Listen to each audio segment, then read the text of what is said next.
Welcome to another edition of SoundChat with Irish and Chin.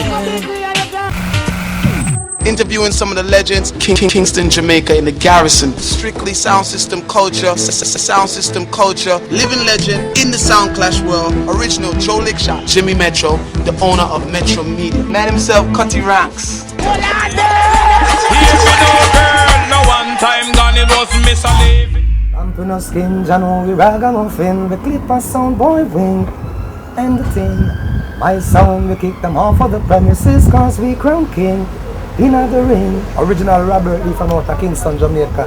Yeah man, solid thing set. It's SoundChat, man. This week the vibe is with Robert Lee, one of the original vocalists in the dancehall. When did you start your thing? Well, I started out at a pretty young age, maybe about 10 years. 10? Yes, singing in the churches and all these places. We look at parties, we look at school fetes and them things. Always singing there. Who was your inspiration at that time though? My inspiration at the time was Junior Reid, Half Pint, Barrington Lady. Those were my inspiration. And I can't leave out Michael Jackson also. So a look of foreign and local influence as well. Mix everything. Yeah. When do you get into the dancehall? At what age? About 13 years. There was a sound system near my house, by the name of Wailing Soul. I used to go on it and sing. And John Wayne and Toloti and Pompidou, they always come there to do their thing. So they heard me. So John Wayne says, Robert, I'm going to take you to King Jammy's, which is just 5 minutes up the road. So that is all. So you start on Whirling Soul. What area was that? Same place in Waterhouse. Waterhouse. Yeah. That's where I'm from.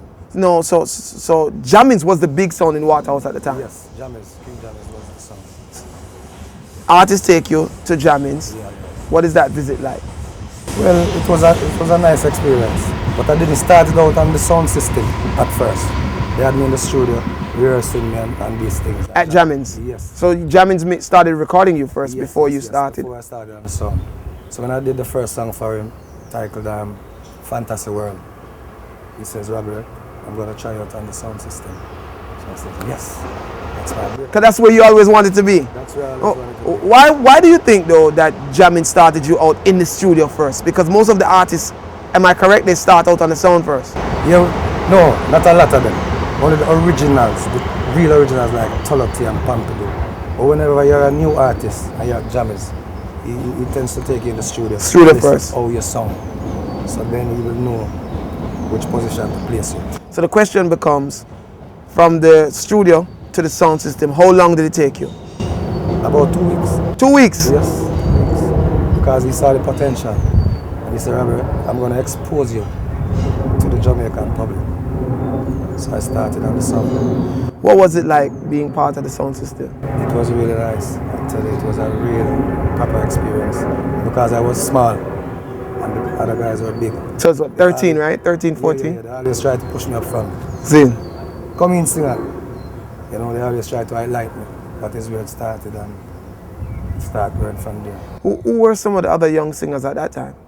Anthony Malva was on the song, Colin Roach. They were all young kids too? No, they were really young. But they were bigger. They were older than you, but you all were still young. Yes, I was still young. Anybody your age at that time? Not really. Only Rista Benji. He was smaller. And a little youth named Dino from St. Thomas. He was also on the song sometimes. So the question becomes, you're a 13, 14-year-old youth on one of the bigger dancehall sounds in Jamaica. What was that experience like? Like, were you able to perform at all of the events, some of the events? I perform at all events. You performed all events. All of the Jammins events? I wasn't excluded, I was always there. And was it a situation where you had to fight for the microphone? No, never did. Just gave you the mic? Yeah, because the relationship we had, although I was that tender yet. Right. We were like a family. That is how Jammins team is set. We were like family. So no one is bigger than no one. Now, who were the elders at the time? I know Bailey was there, right? Admiral Bailey? Admiral was there. Admiral came late. So you were there before Admiral? In the same time period, yeah. But Chaka Demus was there, Toloti, Pompidou, John Wayne. Those were the guys. Those were the forerunners at the time, and you yourself became a forerunner. Yes. What was your job on King Jammins? My job was to just sing. Just to sing? Just to sing. when the sound was playing, the DJs were there. When they say version, come in singer, I sing. Then the DJ take out the mic. Another rhythm, I sing. It flows like that. In those days, describe how the sound systems were played. Like, was it vocal alone? No. When they play the vocal first. Play the vocal Then they first. flip it on the version. Were DJ songs being played on the sound system at that time? DJ No DJ songs. Only vocals. Yeah. Right, and then the DJs were live, of course. Yeah. What time were you one of the artists that had to ride on the truck at that young age? Yes, sometimes I used to ride on the truck. Other times, how did you get to the Other event? times we had a minibus that Jammy's chartered. So, you know, to take all the pressure from us sitting on the truck, because sometimes some guys fall off and die. See. So he acknowledged that, and then he says, okay, no more truck, minibus for the artist. When would you, because Jammins was touring the whole island at the time. How often did Jammins play when you were coming up on the sound system? Jammins play like from Thursday to Sunday. Wow. Yes. And you would go to every event. So because that is where that's where the growth starts in me, in the business. That is where I became more and more professional until I got it right. You know? What about school at the time? I know many people would be listening and saying, I go to school. We go to school. We go to school. You went to school. Yes. You leave school and straight to the studio. Straight to the studio. From school to the studio. When school finished at 5:30, I'm at the studio. And how long would you be at the studio? In your car key, don't it? My uniform with my knapsack on my back. Yeah. How long would you stay at the studio before you go home? Hours. I'll be there like from 6 o'clock till 11, 12 in the night. I go home, I eat, read some books, go to sleep, school, from school, studio, writing lyrics, singing, studying. Well, you were writing your songs at that time, yes. Or were you doing covers? Or look a bit of both? In between, but when I was doing the recording in the studio for Jammers, I was writing materials because I have a lot of songs and compilation album that we put out. Who becomes your mentor? On Jammins. You mean on the sound? Yeah. On the studio? On the sound. Shabba Ranks was my mentor. Shabba Ranks was your mentor. How did he mentor you at the time? Well, he always encouraged me. Robert, do this, do that. You know, we were together like we're real friends. See? Yes. But of course Shabba was much older at the time? Yeah. So what was it like? Would you touch the road with Shabba? How would you do? No, we go to dance. He was on Jammers also. Yeah. So we used to go to dance. But me and him, we're at the studio. In the studio? Yeah. And he would tell us, Robert, Yeah. look at more vocal, yes sir. This, yes sir. That's. Yeah. What was one of the things that you can remember that Shabba taught you? Or pointed out to you that you were doing wrong? No, he never tell me I was doing anything wrong. There's a lot of things he taught me, you know. I can't really pinpoint a specific one. Was he the person that you admired on Jammins at the time? I admire a few of them, but he was the one who I really, you know, look up to. The one that you gravitated towards. Who were some of the other artists on the sound that you admired at the time? Anthony Malvo, Colin Roach, Tolo T, Pompidou. So pretty much the original Jammins crew, yes. What you looked up to all of them? They were there before, you know. Seen. So when I was even small, I used to go and watch them on the street dances doing their thing. Who were some of the other artists from other sound systems at the time that you were, you had your eye on, and even some of the younger artists? Because I would figure that at that time, Risco Benji was young, Beanie Man was also young. Who were some of the other artists that was in that young artists coming up? Well, I don't really see any of them apart from Risco and... That's Beanie? There's only Risco and Beanie at that time. What was it like to be so young and in the dance hall? It was really challenging, but I fought and I won. What was the challenges? When I say the challenges, I mean like, sometimes you'd like to, when the event is going on, like Admiral them and the things, and you'd like to touch it at that time. See? At the start time, at the hype time. Yeah, the hype time. Yeah. I'm always trying to push in my head to see it. Because when I'm there, when the dance starts, we have to just keep doing it until Admiral them come. See. When they come, we have to just... So you did the first lap of the dances, which would be the early vibe of the dance. Stoloti, Pompidou, they did the first thing because when Admiral them come and Shakarimus, it's very rare you get a look in. See. Yeah. Now, how long does it take for you to become an artist that can perform later in the night time? It took about a year. It took about 1 year.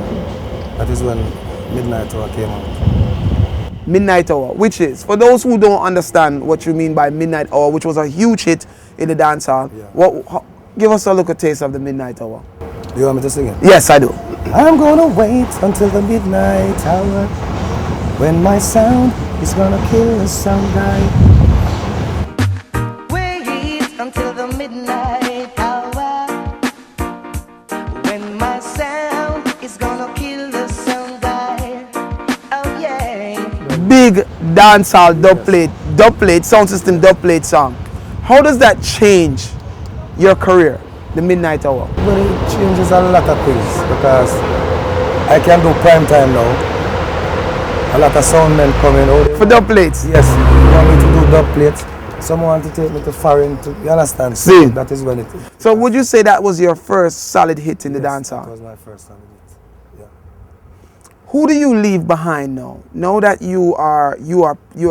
you're performing later on in the night with Shaka and Admiral Bailey. Who takes your spot on jamming sound system as an early fire starter? I want to tell you that there was no other artist to take that spot. Take that. So it was just that spot just became void. It was just that crew. There Same. was no new artist added to the crew.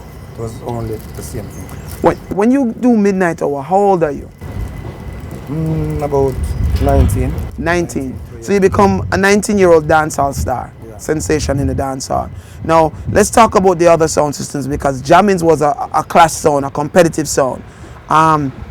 Who are some of the other sounds now that you find yourself in the dancehall where Jammins string up over your sound, them string up over the sound? Metro Media, Kilimanjaro, Inner City, Classic, Super D, what other sounds? Everybody.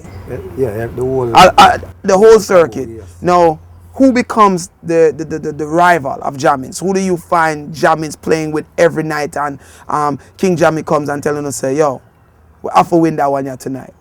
Well, Jammy's rivals were like Metro Media and Stone Love. But the King was always on top. Seen. Because that era, the 80s, he devastated the whole thing. Stone Love and Metro Media. Now, Metro Media had artists, live artists at the time. Stone Love didn't have live artists. So let's break down the confrontation in both sectors, right? Yeah. Now, Metro Media was artist versus artist. Yeah. So who would be on Metro Media at the time when you were facing Metro Media? Well, you have like Danny Dread, you have Snagger Puss, you have Peter Metro, you have Tantum Metro, Devante, those guys. What over there? Yeah. Now, how competitive was that? Or was it an easy walkover? It was competitive, but as I said, Jammies at the whole place. So we always win. We always win. Now, when you look at Stone Love, where Jammins had artists, live artists, but Stone Love wasn't really a live artist sound system. How did that one fare out? Stone Love, you have the crowd. He has the crowd and the selector. Because the selector is playing dub plates. Was it Rory at the time? Rory, yeah. Rory and Cancer. Because they had the dub plates playing. Right. My dub plate, they have Admiral, they have everyone. Everybody on Jammins, they had the dub plates. So when I sing, they play a different one. When Admiral DJ, they play a different one. So that's where the competition was. Was there any time that Stone Love got the best of Jammins? I think there was one time in Osalia. The girls gave Stone Love the winnings that night. And why do you think it was? Because it's a girl thing. It was a girl thing. Yes. So they pretty much juggled out the event. Juggled out the event. Rory, he did that. How did you and the rest of the crew at the time feel about, getting Stone Love getting the edge when Stone Love didn't have the actual live talent? Well, there comes a time in your life when you're going to lose something. Seen. We are always winning. And we are always happy about winning. Seen. So if Stone Love take it one time, it's nothing. It was just a laugh to you guys. Just a laugh, yeah. What about sounds like Kilimanjaro? that had a huge team as well? That's the next thing again. But Jammys and Jaro, I only think they clash one time. Yeah. In your existence on the sound system, yes. what was that experience like for you? Because I know Jaro was a hard-hitting song. That was a real competition. Because Supercat was there, Nicodemus was there, you know, the whole crew, but we did get the better of them still. So you beat them? Yeah. Who did Jammins beat them with? It was yourself, Robert Lee, who else? Same regular too? Same group. Let me ask you this. Did Shabba ever perform on some of your sounds, in some of your sound system clashes? Yes. Shabba was there? Yeah, he was. What about Major Worries? Even Major Worries, you just it apart. Yeah. Major Worries was also... He was also on the sound. He was also a part of the team. And he was a DJ that Shabba Ranks look up to. Right. So, you know. What made it different on a night when, you know, Shabba and Admiral Bailey and Shaka Demus was working? That made it different from when Admiral was working with Shaka by himself? Or was it still the same vibe? It was different. Because Major Worries, he had the vibe. Shabba, he had the vibe. It was a different thing. Shaka, Admiral, it's a different vibe. Different vibe. Yeah, which team would you say was more hard-hitting, in your opinion? Major Worries. Major Worries and Shabba. They were really hard-hitting. Yeah. You're still, you know, on the sound system, started from a young age, and now you're climbing. When would you say that it was your, I know you said midnight hour, yeah. But when was it, what year would you say it was all about Robert Lee? It was in the 80s, just after midnight hour, when I came with Ragamuffin Sound and the Far East. And I came with Angdem, Elephant Man, and I came with Run for Cover. So I was dominating the scene with those songs. Only dubplate songs. Only dubplate songs? Only dubplate songs. I dominated like 3 years straight. Now, was there a reason why you only made sound system songs like dubplate songs? I did a lot of songs for Jammers, which he has released on compilation, 7 inches, 10 inches, 12 inches. But I just love doing the sound system culture. You like that? Yes, because they have me as the top man in that sector. Because I'm always doing it. Who were some of the sound systems that had to come to you at the time for dubplates? Downbeat, Mighty Crown, Inner City, Kilimanjaro, even Jammys himself. Most of the big songs, majority, sounds from Australia, sounds from worldwide. So the floodgates were open. Open. And Robert Lee was the new vocalist in town. Yes. Who at the time was also a good dubplate vocal artist? I would say only Johnny Osborne I really look up to as a man who has vocally, dubplate. He's the godfather of that. Same. So he passed on the baton to me. So I am running it now. And Pad Anthony also. Pad Anthony? Pad Anthony, yeah. He and that Johnny Osborne, they are the ones who inspire me in that way. What song was Pad Anthony on? Was he on Jammins as well? He normally doesn't sing on sound systems, but when he sings, it was Jammins song. What about Johnny Osborne? Was he on Jammins? Yes, even Johnny Osborne. He normally doesn't sing on songs. But when he sung, it was a thing there. So Jammins had, would you say Jammins had the ultimate crew at the time? Ultimate crew. And then Kilimanjaro, then Metro Mania. Jammins had the ultimate crew. What was the weapon of choice in the dance at that time? At that time. What about Youthman Promotions? That was a tight crew also. Tenasa was the one who was bringing promotion because promotion kill Jammy sound and School of every song one night in place name man, Cinema 2. I can't forget that. You performed live as well? I was there. No, I didn't perform. Tenasa just took the whole thing. Tenasa mashed up the place. Youthman Promotions wiped out Jammins. Now there was a Youthman Promotion, Tenasa.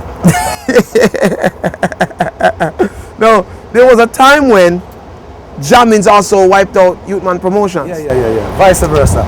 But if you check the track record of Jammin, we are winners. We are the winners of majority clashes. Who did Jammins have at the time that could stand up to Tenasa?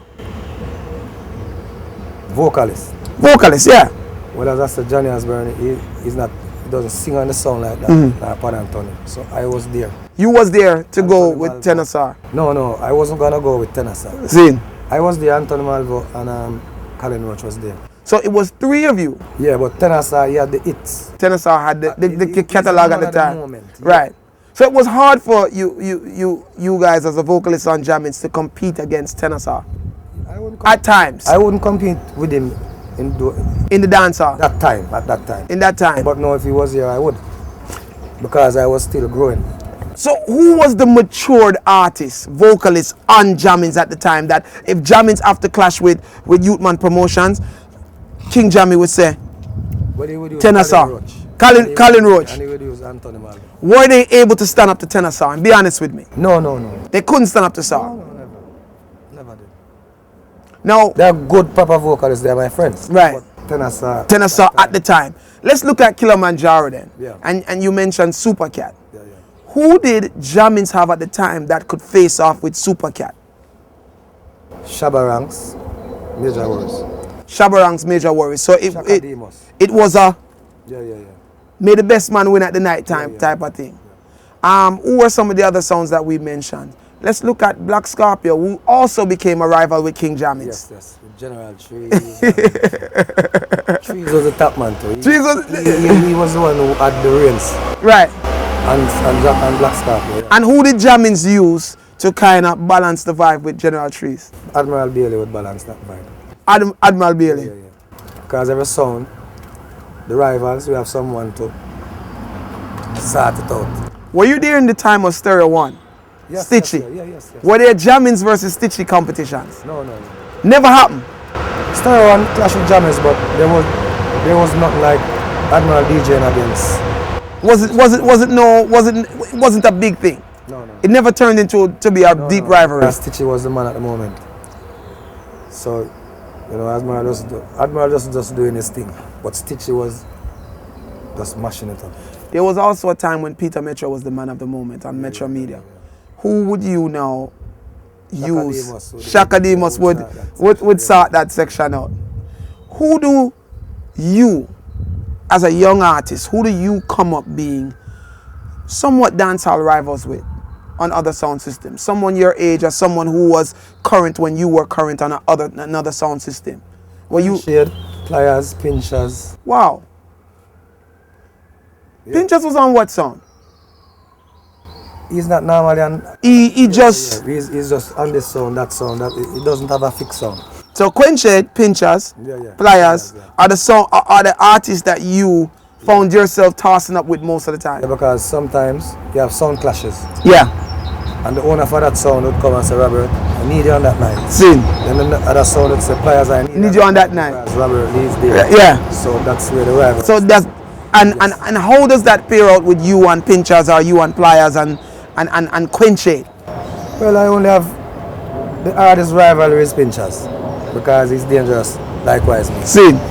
And he had the catalog at the time. Pliers and Pinchers, dancehall wise, dub thing. I have more ammunition than them, so I always become the top. What about people like Puddy Roots, who was on Kilimanjaro at the time? Was that during your time or not? It was during my time, but as I said, I was growing. He was growing at that time. Growing at that time, so that he was more of an elder for you at the time. Yes. So it stays with Pliers, Pinchers, Quenched. No one else that you can think of at the time. No, there was no rivalry between any other, any other vocalists. How intense did the rivalry get between you and them? Or was it was just a friendly thing? Friendly Nothing thing. like any animosity against each other because we're like friends. We are friends, so we never bring it to that level. It wasn't necessary, and it is not. Do you later on decide to become a full-fledged, recording artist, such as how Pinchers did? Yes, I did. And I did, and it's still going. And during that time, do you leave the dance hall or do you still stay in the dance hall?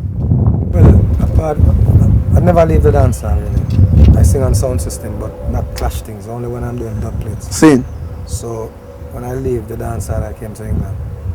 And I went on to Holland, and I got a contract from Virgin, which I did an album for, and I got the best reggae album in 2002.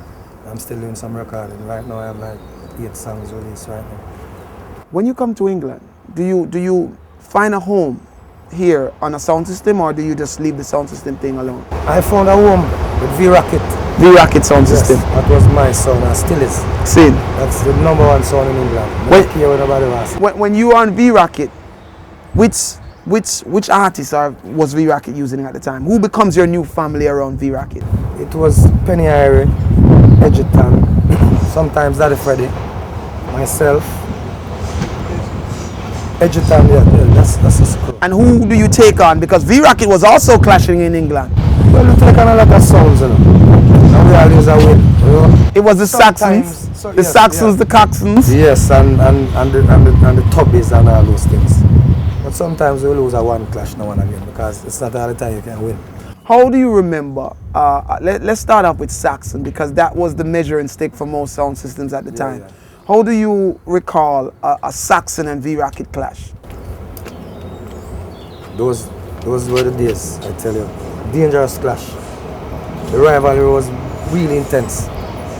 Yeah, That was a true rivalry. true rivalry. Now, Because the people are enjoying the thing. No one is fighting and this side is cheering for that sound, that side, and you know. is it a bigger rivalry than back home between Jammins and Youthman Promotions? No, not really. Wasn't that in depth? no. Nothing could Nothing can compare to that. you can't compare it because it's an outdoor event and there are thousands. See, And Jammins is there and 20, 30 bucks from each sound. So when V-Racket is clashing like Tubbies, they're in a enclosed, in a dancer. and maybe 5, 6 bucks, 8 bucks, and the crowd is not vast as. Who is Saxon bringing to their competitions with V-Racket? What artists are there to toast on Saxon? Well, sometimes I carry.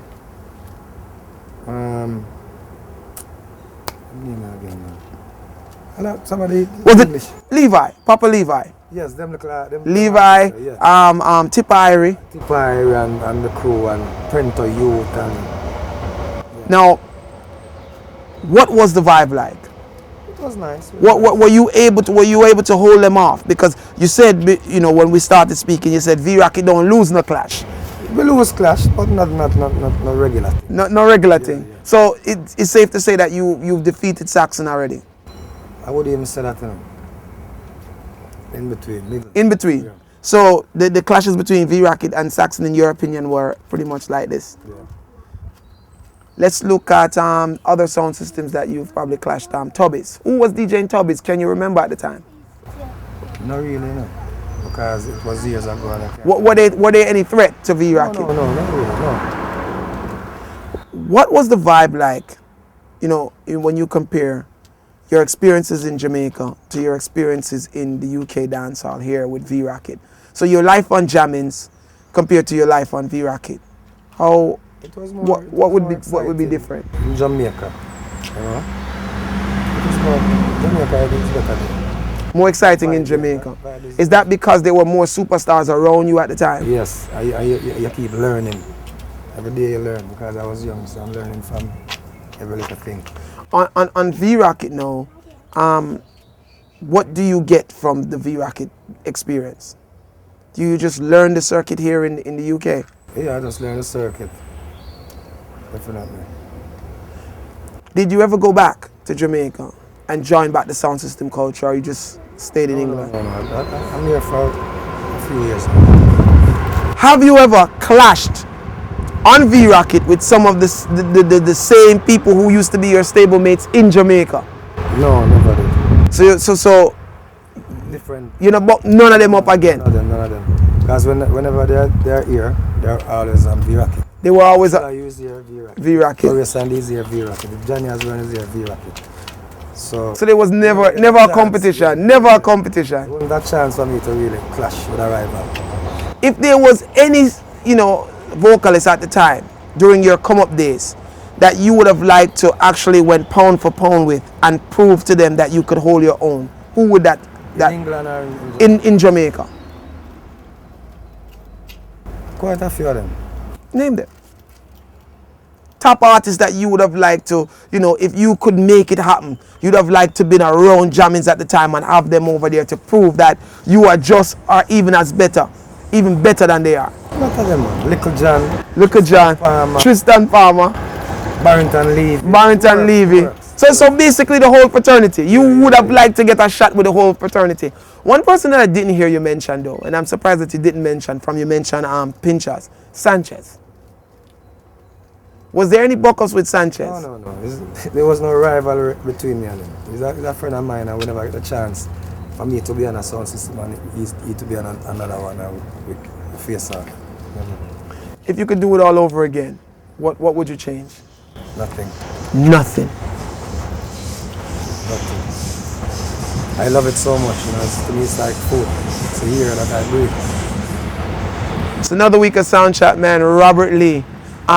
Peace out. Dancehall vocalist, man. If you're a sound system and you're part of the sound system culture, or you claim to be part of the sound system culture, Robert Lee is the man. Tune in next week. Peace. Well, if a sound boy disrespect them, I go dead. Them never hear what the general said. Send a sound boy go on out in bed. Copper we give some voice and not lead. So life something like a thread. Them disrespect tonight, them I go dead. Sound boy just